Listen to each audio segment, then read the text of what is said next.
Halo, Assalamualaikum warahmatullahi wabarakatuh. Halo teman-teman TKBM Go Digital, apa kabar? Semoga kita selalu dalam keadaan sehat ya. Nah, kali ini minggu kedua untuk pertemuan kita bahasa Indonesia, yaitu pengumuman data dan riset, di mana itu ada teks diskusi isu industrialisasi di Kecamatan Slebar, Kota Bengkulu.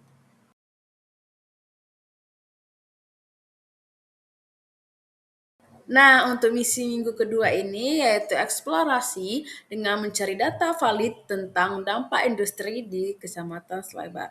Kemudian, validasi membedakan antara fakta objektif dan opini pribadi. Proteksi yaitu belajar menyaring berita hoaks dan informasi yang palsu. Nah, kita ada game nih, di mana itu fakta atau opini. Di mana fakta itu contohnya kawasan industri selebar memiliki pelabuhan batubara utama di Kota Bengkulu. Kemudian untuk opininya itu, debu batubara di Selebar sangat mengganggu keindahan rumah warga. Mengapa kita harus riset? Kecamatan Slebar adalah jantung ekonomi Bengkulu dengan adanya pelabuhan Pulau Bayi dan kawasan industri. Namun, isu debu batubara dan polusi udara sering menjadi perdebatan. Kita tidak boleh bicara tanpa data. Riset membantu kita melihat dua sisi, ekonomi versus lingkungan secara adil. Nah, itu ada sumber data terpercaya di mana media lokal yaitu Rakyat Bengkulu dan Bengkulu Express versi digitalnya. Kemudian data instansi, di mana itu ada website resmi dari DLH, Dinas Lingkungan Hidup Kota Bengkulu. Kemudian wawancara, kesaksian langsung dari warga selebar yang terdampak. Membedah informasi. Apa itu fakta? Informasi yang benar-benar terjadi, punya bukti yang kuat dan diakui oleh semua orang. Kemudian biasanya mengandung angka atau nama tempat spesifik. Dan apa itu opini? Yaitu pendapat, perasaan, atau penilaian seseorang bisa berbeda antara satu orang dengan yang lainnya. Kata kuncinya sepertinya, sangat, indah, begitu. Nah, teman-teman harus waspada hoax digital ya. Pertama itu kita harus cek judul provokatifnya. Hoax sering menggunakan judul yang mengadu domba atau menakuti. Kemudian verifikasi URL-nya. Pastikan website berakhiran com atau ID atau portal berita resmi yang kalian kenal. Cek tanggal. Berita lama sering disebarkan kembali seolah-olah kejadian baru. Kemudian bandingkan dengan sumber. Jika hanya satu web yang memberitakan, kita harus curiga.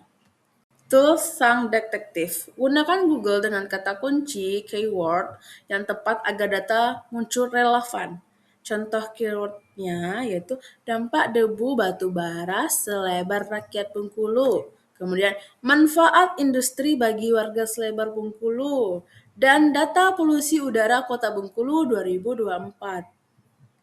Nah, ini ada data industrialisasi selebar, di mana sisi pro untuk ekonominya itu ada mencapai 85 lapangan kerja, kemudian sisi kontraknya untuk warga itu ada isu polusi udara. Kemudian data simulasi menunjukkan bahwa industri memberikan manfaat ekonomi besar, namun memiliki tantangan lingkungan yang signifikan bagi warga. Membaca berita lokal. Tips membaca cepat atau skimming. Jangan baca semua kata. Cari 5W plus 1H di mana who, siapa yang terlihat, what, apa masalah lingkungannya, where, lokasi spesifik di selebar, dan when, kapan data itu diambil. Nah, ini Ibu ada tugas kelompok pro di mana kalian cari data pendukung industri. Yang pertama, berapa jumlah tenaga kerja lokal yang diserap pabrik di Selebar.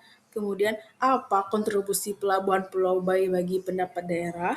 Ketiga, cari berita tentang teknologi ramah lingkungan yang mulai diterapkan pabrik. Tugas kelompok kontra, di mana kalian cari dampak negatifnya, berapa peningkatan kasus ISPA atau gangguan pernapasan di puskesmas, kemudian berita tentang kemacetan atau kecelakaan akibat truk batubara, kemudian data tentang pencemaran air atau debu di pemukiman terdekat. Teman-teman harus riset lapangan ya atau wawancara di mana cara bertanya yang sopan itu perkenalan diri sebagai siswa paket B kelas 9, kemudian permisi Pak Bu, menurut Anda bagaimana dampak aktivitas truk batu bara bagi lingkungan rumah kita, kemudian catat poin pentingnya, jangan lupa ucapkan terima kasih. Nah, lalu mengatur hasil temuan, di mana itu ada LKPD, di mana tulis semua data di lembar kerja yang sudah dibagikan, kemudian simpan linknya, salin link berita digital sebagai bukti, kemudian foto atau grafik, simpan gambar yang mendukung argumen kalian. Nah, untuk perjalanan kita selanjutnya, minggu ketiga itu susun argumen. Tanpa data, kamu hanyalah orang lain yang punya pendapat untuk berdebat. Kamu butuh senjata bernama fakta. Teman-teman, ada pertanyaan? Jikalau ada, boleh hubungi WhatsApp grup tutor ya.